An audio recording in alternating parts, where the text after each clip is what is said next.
Vous êtes entrepreneur indépendant et aujourd'hui, vous voulez vous développer en termes de clientèle, d'impact, de chiffre d'affaires et surtout de marge, de revenus, de bénéfices. Mais nous sommes dans un contexte de crise, de concurrence.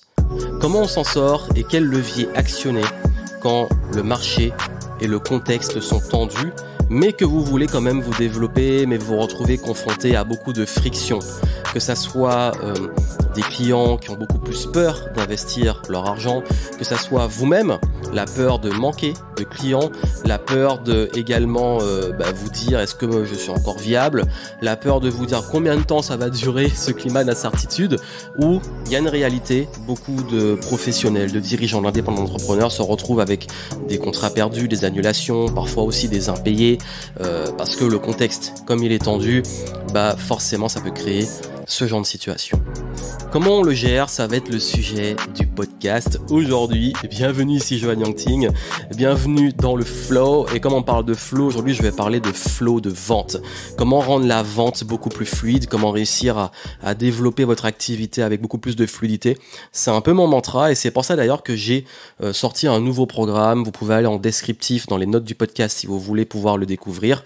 Un nouveau programme avec différentes formules de masterclass dans lequel je partage les leviers de la vente et du marketing quand on n'est pas à l'aise avec ça, notamment pour les profils introvertis ou ceux qui n'aiment pas s'exposer et ceux qui ont un petit peu du mal avec les stratégies à la mode. Vous voulez en savoir plus, vous allez dans le lien et vous allez pouvoir débloquer les stratégies de vente, que ça soit des stratégies alternatives avec et sans les réseaux sociaux, également des stratégies aussi pour réussir à designer et packager vos offres pour les vendre plus facilement, réussir également à maîtriser l'art de la vente et vous allez voir que la vente n'est pas vraiment de la vente et puis surtout comment réussir à utiliser les bons scripts, templates, bref, vous avez tout ce qu'il vous faut pour pouvoir vraiment être au top quand il s'agit de la vente. Vous avez ça en descriptif dans les notes, je vous laisse aller voir.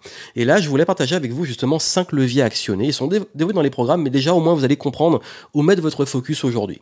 Parce que je sais qu'on est très tenté aujourd'hui de vouloir remettre en question l'activité, les offres, etc. et que c'est dur de faire des conclusions tellement ça vient même peut-être même des règles que vous pensiez établies avant même dans vos statistiques parfois ont bougé. Je vous rassure, dans plein de domaines, c'est le cas, parce que le contexte est particulier. Et des contextes tendus, des contextes entre guillemets de crise, ça arrive, mais comment on vend dans ces contextes ? Déjà, casser ces croyances de « il n'y a pas d'argent », parce que forcément, en contexte de crise, on se dit, oui, les gens ont peut-être plus de réticence ou parfois carrément moins de moyens pour payer, il n'y a pas d'argent qui circule, mais on est dans un monde quand même où justement l'argent circule, où le système des banques centrales consiste à imprimer quand même de l'argent.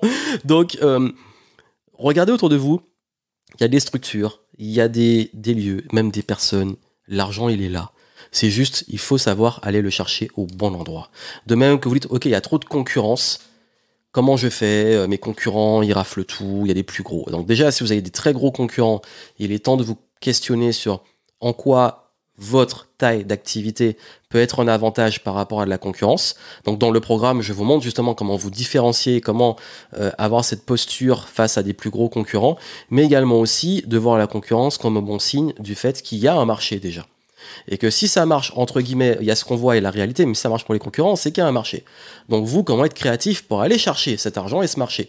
Donc si vous dites, ok, moi, en ce moment, c'est tendu, il y a de la concurrence et tout, pour moi, j'ai envie de dire, c'est peut-être l'opportunité, vous, de vous positionner de façon stratégique et d'aller vers des axes qui font vraiment une différence pour pouvoir gérer ce climat très particulier qui est finalement lié à beaucoup de psychologie. Et ça va être le premier levier, c'est que la vente, c'est avant tout de la psychologie. Et la vente, c'est avant tout, et aussi, et ça fait une vraie différence, un rapport de confiance. Et ça vous invite, et moi je pense qu'il est essentiel aujourd'hui, en termes de focus, de revenir sur comment cultiver la confiance. Parce que s'il y a plus de concurrence, et si les gens ont moins envie de mettre l'argent, c'est qu'ils ont besoin de faire confiance. Et ils vont aller là, ils vont avoir le plus confiance. Donc la vraie question à vous poser, c'est aujourd'hui, comment créer plus de confiance avec vos clients ? Comment vous être cette personne, si vous êtes indépendant, ou cette structure, activité, entreprise qui a une offre, qui peut gagner la confiance des personnes ? Et je crois que quand on est dans la course aux chiffres, aux résultats, au CA, à la marge, aux bénéfices, on oublie que c'est la conséquence d'une relation de confiance avec vos propres clients. Parce que si vous le faites bien, la bonne nouvelle est que si cette confiance est forte, vos clients sont fidèles. Et si vos clients sont fidèles, vous n'avez pas trop souvent que ça à tout le temps aller chercher des nouveaux clients parce que vous avez des clients qui reviennent, qui sont déjà là, qui vous font confiance. Et les nouveaux, une fois qu'ils vont rentrer, ils vont faire aussi confiance. Donc ce qui fait que vous allez avoir, grâce à ce climat de confiance, une approche beaucoup plus solide. Et en temps de crise, les gens, ils vont là où ils ont confiance. Donc je pense qu'aujourd'hui, le premier pilier, premier levier à actionner, c'est ce levier de la confiance. Dans la masterclass, je vous montre justement comment créer cette confiance et qu'est-ce que vous pouvez faire concrètement. Là, je donne les grandes lignes, mais déjà, vous, de votre côté, ok. Confiance. Comment je peux cultiver plus de confiance? Deuxième levier qui joue sur la confiance, qui est la conversation. Comment répéter des occasions de converser avec vos clients et vos prospects? Parce que plus vous avez de la distance, et plus vous êtes là à regarder ce que fait la concurrence, le marché ou vos chiffres et tout, moins vous êtes conscient finalement de votre priorité qui est votre clientèle. C'est votre priorité.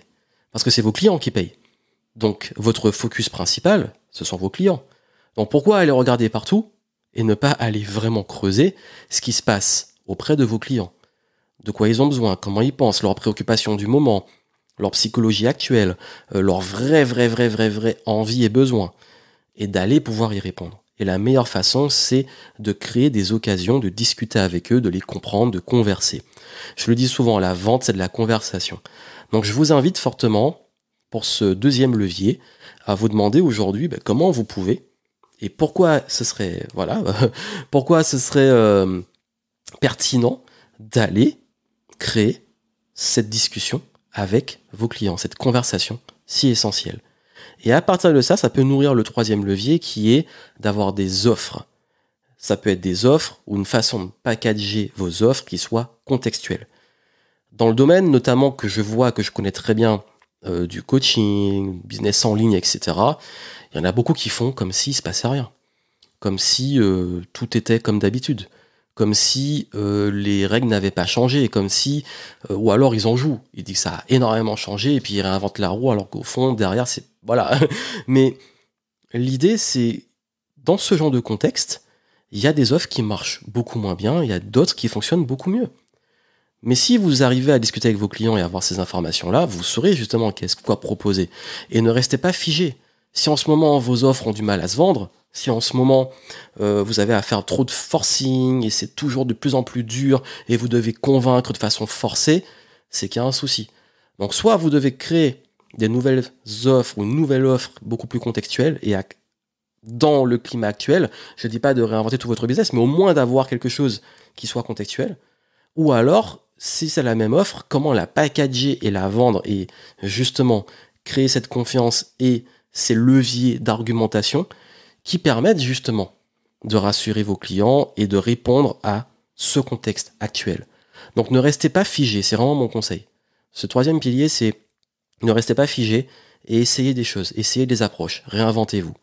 Et ça permet justement de répondre au quatrième levier qui est justement d'inverser le risque. Et ça peut faire peur, mais c'est peut-être aussi l'occasion de beaucoup plus, et quand je dis inverser, de rassurer vos clients. Ça peut être à travers des garanties, à travers des essais, à travers beaucoup plus de proximité de conversation, à travers éventuellement plus de preuves, de témoignages, bref, de renforcer la capacité des personnes à rentrer dans ce que vous avez à proposer. Et si ça, vous arrivez à le faire, ça va nourrir le cinquième levier, pour moi le plus puissant, c'est de booster l'indicateur de performance dont j'ai beaucoup parlé dans mon webinaire et sur lequel j'insiste tout le temps dans les affaires, qui est votre Customer Lifetime Value, le revenu à vie de vos clients. Cette donnée-là, c'est la plus importante. Ça veut dire que là, aujourd'hui, le levier le plus important, si vous voulez développer un business qui traverse et qui résiste aux crises, c'est de réussir à avoir justement un revenu à vie pour chacun de vos clients qui soit le plus optimisé possible. Ça veut dire que les clients restent plus chez vous, dépensent plus chez vous, vous font plus confiance. Et c'est finalement la conséquence de tout ce qu'on a dit ici. Mais c'est le seul indicateur qui aujourd'hui, vous devez vraiment réfléchir, mettre vos ressources, ça peut être vous, ça peut être vos équipes, c'est comment faire en sorte que vos clients restent le plus, reviennent le plus et soient les plus fidèles possibles. Croyez-moi que si vous mettez votre focus dessus, vous gagnez sur le long terme. Moi vraiment, je vous dis, je suis là depuis plus d'une décennie, c'est grâce à ça. Et on va pas réinventer la roue. J'ai pas des super méthodes miracles sur la vente et tout. La vente, c'est de la psychologie. La vente, c'est de la confiance. La vente, c'est de la conversation. La vente, c'est une façon de présenter, packager. La vente, c'est une gestion de la confiance à travers le risque pour les clients et également les preuves, les témoignages et les essais, etc. Et surtout, la vente, c'est qu'est-ce qui se passe après que le client est payé. Parce que si à chaque fois vous avez une passoire et même en temps de crise vous mettez tellement d'efforts pour avoir des nouveaux clients et qui partent dans la nature, vous perdez sur le long terme. Donc ça c'est vraiment les points sur lesquels je voulais que vous ayez, ça peut être un rappel comme ça peut être un point ultra important parce que je crois que c'est trop souvent oublié quand on est tout le temps sur de la visibilité, tout le temps sur ce qu'on appelle des vanity metrics, de vouloir faire plein de vues et tout, et surtout sur de la course aux chiffres. Là, on revient sur les bases. Là, on revient sur ce qui constitue un business solide. Comment, aujourd'hui, renforcer la confiance que vous avez sur votre marché? Être une opportunité, une autorité de confiance.